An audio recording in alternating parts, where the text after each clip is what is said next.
It's my testimony. That's what God said. He said, David, you testify about everything. Why? Because that's my testimony. Why? Because if I'm going to have cholesterol. I told Cook, I said, besides the fact that I'm Jamie, I'm queen, and we know this, and I'm just excellent, I'm beautiful, I'm made by God. Exactly what I said to him. He's just like, yes, he knows. Because besides the fact that if I'm going to have cholesterol, it can't be whack. If cholesterol is going to be in my body, it's going to be beautiful, it's going to be good, it's going to be excellent. Cholesterol can't be in my body and be wrong. So it's good. Y'all don't get it. You saved by grace. It is a gift of God, not of yourselves, lest any man should boast. Right? I boast in Jesus. That's what Paul said. Just like Paul said. I don't follow everything Paul said, but I follow that. I will boast in Jesus about everything. If I got cholesterol, okay, then Jesus is in it. He's in it. Every fat bubble, he's in it. If I got it, he's in it. Because I don't let anything in my body unless it's about Jesus. If you have a body, right, and you're walking around with sickness, and you're suffering from it, it's your problem. That's it. I can help people that come to me and ask for help, but I cannot force people to believe. See, the problem that I have is the transfer, the switch. Because you had Joseph in Goshen, and you had Jacob in Canaan. But because they really wanted to meet. And the problem here is, Lois did not love me. That's okay. My father really did not love me. I think they tried in their system. I think they tried, but they thought I came out to be something other than what they expected. He did love me, I think, but he loved the world more, right? The problem is, Jacob loved God, and he knew when God said, go back to Canaan, go back to where you came from. Go back there. He did it. He followed the edict, right? Some people don't like edict because I say edict is a rule that God gives you personally outside of the Bible. He tells you what to do, how to operate your life. Well, I just go by the Bible. Well, you are the most miserable. Bye. You fail. Bye. It's that simple. God said, stop taking on people's problems, Jim. You can't fight people. I said, God, I keep ending up fighting people for them. He's like, you can't do that. If you gotta fight, that means they don't want it. And if they don't want it, let them go. Pastors, preachers, leaders, you have to do this. Do not end up fighting. Do not fight people for them. Because if you fight somebody for them, you will end up fighting a losing battle. If I fight you for you, once I win, which I can't even call it a win, but if I do win, once I win, there will be another issue and you will make me fight. Because of your proclivity is to sit back and do nothing, so that I will have to fight for you. You're not thinking you found somebody that loves me, but you're thinking that I found a pansy. I don't have to do nothing, I found the pansy. Jesus is not a pansy. That's why he don't do everything for us. Cool, God. Prayer does not change things. That's a lie. Prayer does not change things. Prayer changes your perspective of things. Prayer does not change my situation or my situation. What it does is it changes how I view it. That's why I make a testimony out of everything. That's why I like praying about everything, because I make a testimony out of everything. Because I can see in my mind why God might have allowed it to happen. And then I find I might have allowed it to happen, and I give him glory for it. Even if I find out, because if it happens, if it slips through God's fingers, right? If God loves us and he has us in the palms of his hands, whatever slips through God's fingers, right? But I'm praising God for whatever slips through God's fingers, I get. And at the end of the day, if it slipped through his fingers, it intentionally hit me. Nothing makes a mistake and falls through his fingers. He allows it to slip. And if it slips through his fingers and hit me, he meant it to make a dent. He meant it to be a dent in my life. He meant me to have it. He meant me to have this boot. He meant me to have a brace. He meant me to have these braces on my hands. He meant me to be carrying my life. He said I'm going to be a wife, and I believe it. So I got to just wait for my king to come, because he means for me to have it. But I can only walk towards. I have to choose Canaan or Goshen. It's Canaan or Goshen. Where are you going?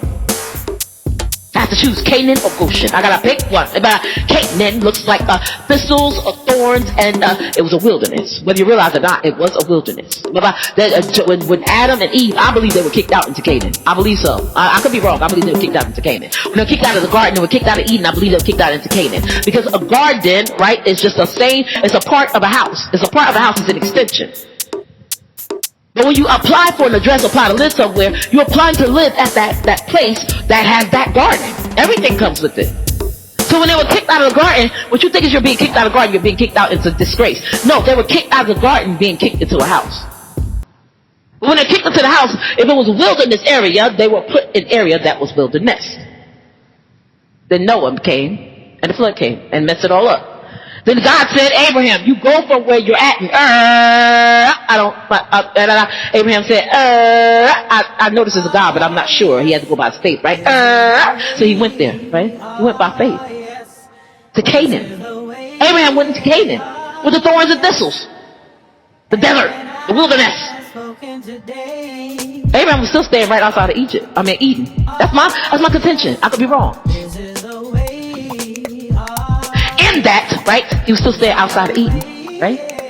Because it's dirty, it's wilderness. Isaac lived there, didn't move. Jacob get up sometimes because he do something wrong. He got to run to Laban land. Came back because God told him to come back to Canaan. Came back to Canaan. You're supposed to stay there. They would have never had to fight off. You will never have to fight enemies out of your camp if you go when God tells you to go. You will never have to fight the situation or fight a person for them or fight the situation to get back what God has for you if you go and do what you're supposed to do when God tells you to go. You have to fight now because of the fact that you did not go when God told you. Jacob went when God told him to go. But the moment Joseph said, hey, I'm over here, brother. What's up, my brother? Jacob packed everything up and left. He loved God, but he loved Joseph more. So you got Jacob and Canaan, Joseph and Goshen. Goshen looked like greatness. Goshen looked like lushness. Goshen looked like beauty. Goshen looked like I'm going to take care of you. But Goshen eventually became slavery. It became pain. It became hurt, right? It became, they're making us make bricks without straw. It became thorns and thistles, right? But over here in Canaan, where Jacob was, it was thorns and thistles. It was pain. It was issues. But when Jacob ended up getting up and leaving, Canaanites saw and Canaanites recognized promise. God, your enemy will always recognize promise in you before your friends will.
is the way